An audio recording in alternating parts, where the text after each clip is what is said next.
Fantastic. Okay, so before I start, why satellite servicing changes everything, I'm going to go through about 10 slides and then I'm going to answer the question, does satellite servicing change everything? But I'll start with why I think it does. And there's a picture on the screen there that shows a servicing spacecraft approaching a broken spacecraft.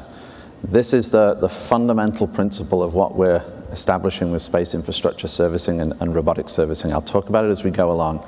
But before I do that, let me tell you a little bit about myself. It's my new car. So I just bought this about 2 weeks ago. It's really, really cool. It's expensive, it's shiny, it's fast. It's just wonderful. It came with a full tank of gas. The guys at the dealership filled it up with gas. I'm going to drive it around. I've nearly finished the tank of gas. When I'm done with the tank of gas, I've got about this much left. I'm going to drive it into a field and abandon it. Then I'm going to buy another car. Why not? This is the furnace. I live in the coldest regions of Arctic Canada. I am critically dependent on the furnace that sits at the bottom of my house. So the furnace guy told me it'll last 15 years. So I've come along, I've put it in the bottom of the house. It has the risk of leaking CO2 and all those things. It has the risk of failing on a cold day. But I'm going to leave it in the basement of my house and not touch it for 15 years because I'm sure it'll work. What's the problem?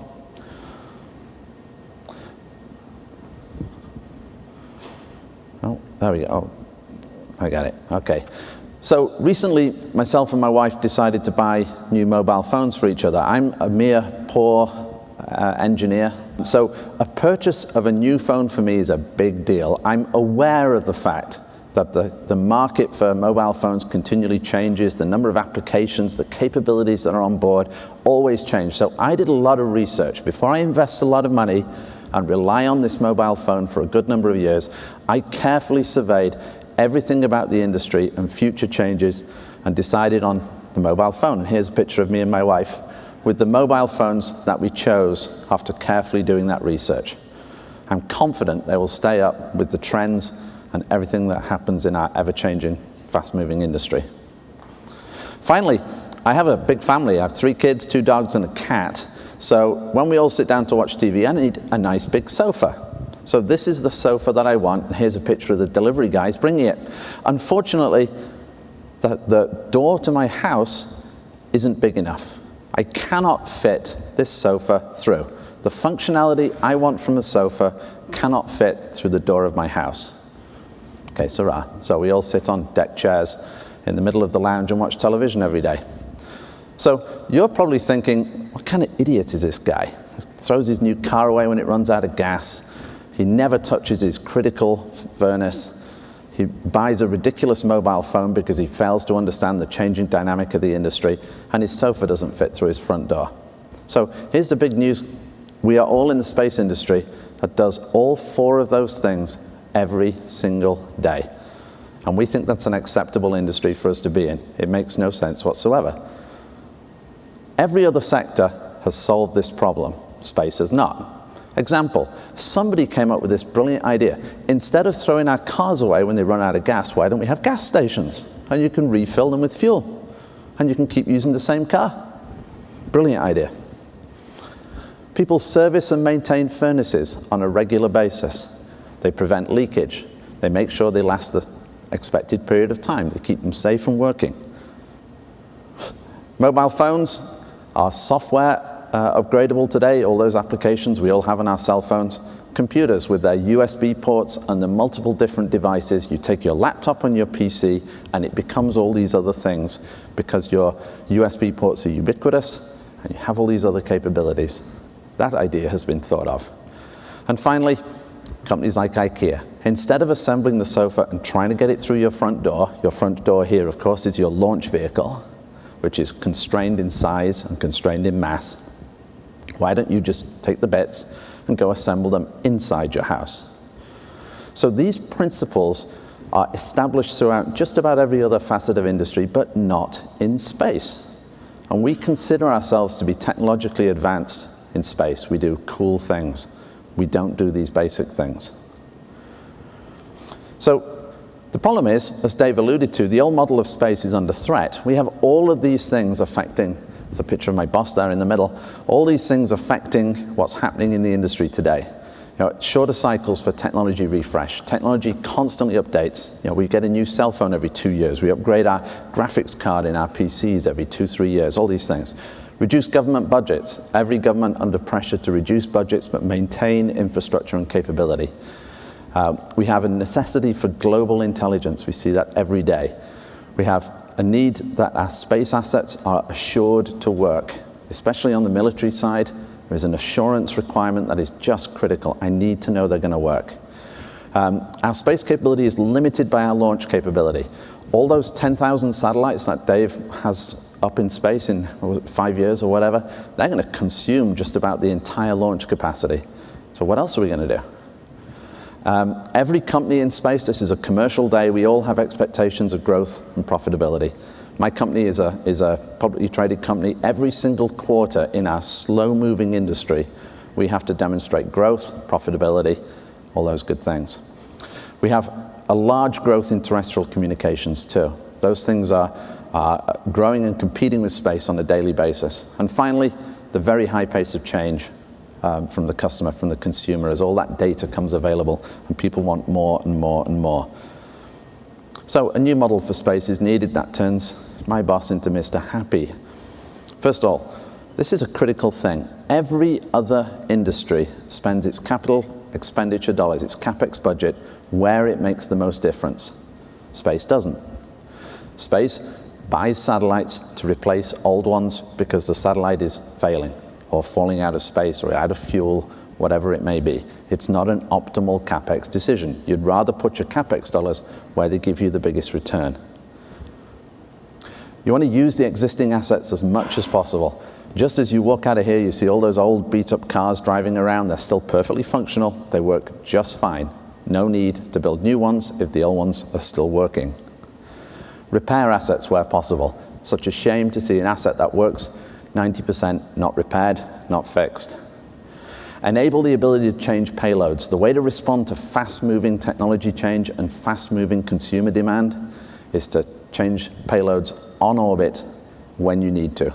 Instead of the traditional space paradigm where we think about a satellite, we procure a satellite, we build a satellite, it operates for 15 years with the same payload, have the ability to constantly change when needed.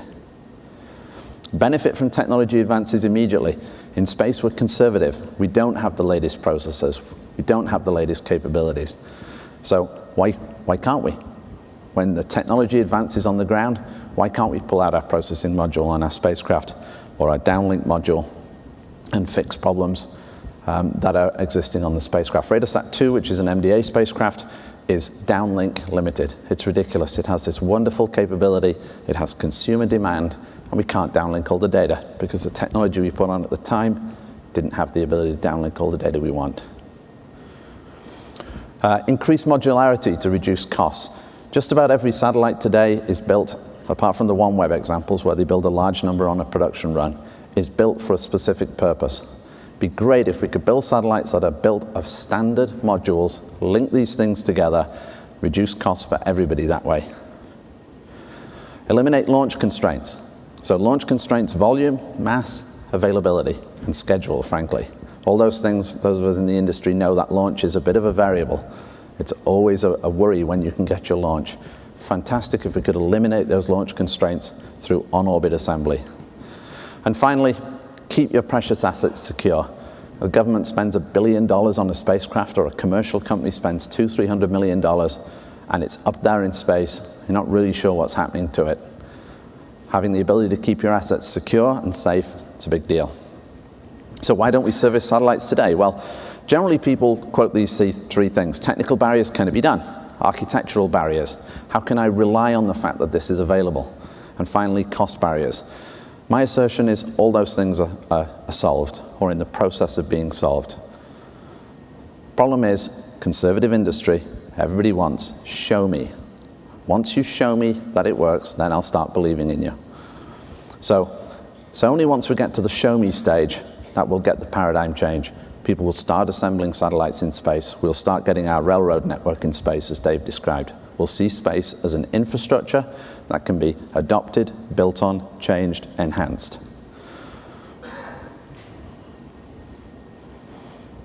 So, technical barriers. My assertion, all relevant technologies have either been demonstrated or are in the process of being demonstrated right now on funded missions, be it NASA's Restore program, be it DARPA's RSGS program, be it Orbital ATK's program. All these things are demonstrating the capability to do satellite servicing. Our company has lots of heritage to draw from. We've done over 200 space robotics missions with the Canadian Space Agency, with NASA, with US DoD. Lots of other companies have also developed technologies that are relevant to satellite servicing, be they the types of cameras, capabilities that are on the flyers on the seats, robotic tools, RPO, rendezvous proxops. Lots and lots of capability. On the right is a picture of a refueling tool that MDA has in its offices in Brampton. In the bottom right is a picture of a spacecraft on the Orbital Express mission, where we went up and took photos. Architectural barriers. So, in my view, to be successful in satellite servicing, you have to look like the AAA guys. So, the AAA guys service cars. Probably most people in this room have a AAA plan or something similar. These are the guys who come out and repair your car. So what makes AAA successful? So they are responsive, they are flexible, and they're reliable. So they are able to accommodate the unpredictable timing of when your car breaks down. They complete their tasks in an effective manner. You phone them up in the middle of Death Valley or wherever your car broke down, and they show up. They don't say to you, I'll be there in 3 years. I have to build a new vehicle, and I have to drive out, launch, and then I'll finally get there. They don't say that. They're immediately available. They have a capability to be responsive. They're flexible. Imagine if your AAA guy shows up, and all he brought with him was a wrench, because he's assuming that he needs to take your tire off. But actually, your spark plug failed. The AAA guys have all of those tools on board, all of those capabilities to solve all of the problems you have with your car. And if they can't, they take your car and they tow it away somewhere safe. Finally, they have to be augmentable. So the AAA guy, if he doesn't have the right set of tools, or needs to evolve his tool set, back at the factory, he puts more tools in his van. So we need to do the same thing with our satellite servicing vehicles. They need to be augmentable. Again, imagine if you have a nice new Tesla, and the AAA guy who comes up says, I've never seen one of these before, I'm used to repairing gas cars only. You have to have the ability to be augmentable. So my proposal for satellite servicing is you have a very sophisticated vehicle in space with robotic arms, with lots of tools on board, and you have a mechanism to constantly refresh and bring up new capability. And we call that PODS, Payload Orbital Delivery System, where we put a small free-flying satellite into the battery bay of an existing spacecraft, and then when that launches, it jettisons out and becomes a refresh capability. Think of it as your guy's toolkit from the AAA. So if you watch carefully here, you'll see the picture of the satellite servicing vehicle on the right-hand side. I encourage you to watch this very, very carefully. And it changes, and it shows you the same thing for AAA. I'll do that again just in case nobody spotted the difference. Don't ask me why Michelle Obama is having her car serviced. I have no idea, but there she is. This is the point about satellite servicing. If it isn't as reliable, as augmentable, as flexible, and as responsive as AAA, companies, governments, commercial companies won't rely on it. They won't base their plans around it. So we have to build an industry for satellite servicing that is all of those things. And we will succeed just like AAA. Finally, cost barriers. So the economics, for example, for life extension, which is one satellite servicing mission, have been demonstrated. Ourselves at MDA have priced and agreed contracts with satellite operators. Orbital ATK have done the same. The price point is understood. It's an easily understood value proposition for an operator. 1 extra year of service, 1 extra year of revenue, minus how much it costs to refuel. That's the value of the thing. Very easily figured out. My wider comment is this. There is not a single infrastructure in the world that doesn't service and maintain itself. Every single infrastructure in the world, be it planes, be it trains, be it water, sewage, power, electricity, whatever it may be, chooses to use servicing and maintenance when it's available. Space doesn't. Why? Because it's not been available. But every other time when that capability is available, people use it. So I'm relaxed about a satellite servicing business plan because I know if we build the AAA of space, people are going to use it. Every other infrastructure does. So the recovery of an in-space failure is an enormous value. If you have a satellite that goes up and it doesn't work for whatever reason, you have two problems. Number one, you spend a lot of money and you lost that money. Number two, you have an operational capability gap. So the ability to fix that is critical. So what is the value of fixing a $500 million satellite that doesn't work anymore, doesn't provide any service whatsoever? As the guy selling the service business, my argument is it's $499 million, and we're both ahead. The challenge we have with the cost point is that we're a conservative industry. We're a slow-moving, safe, conservative industry where guaranteed performance is critical. So it will take time for our customers as satellite servicing industry, governments, commercial companies, to buy into the changes here. So I think it will take 5 to 10 years before satellite servicing becomes a standard feature in the market. Our challenge as a community is to build that reliable, augmentable, responsive, flexible, assured satellite servicing capability so that when the market wakes up and sees what a valuable capability it is, we have all the technology available. When you take a step back and think, what can you do once you have satellite servicing? The ability to build satellites in space, the ability to augment existing satellites, the ability to pull together pieces and produce a single larger satellite. When you have those things, all those concepts on the right become available. All of them, my assertion, require satellite servicing. Building larger satellites, more powerful satellites, Earth observation satellites that have radar and can stay in geo, require very large antennas, large solar arrays. All of those things can be built if you can assemble them in Europe. Space tourism. You know, if you want to build a space station in space, just like NASA did with the International Space Station, it took how many years and how many billions of dollars? You need robotic servicing and robotic construction.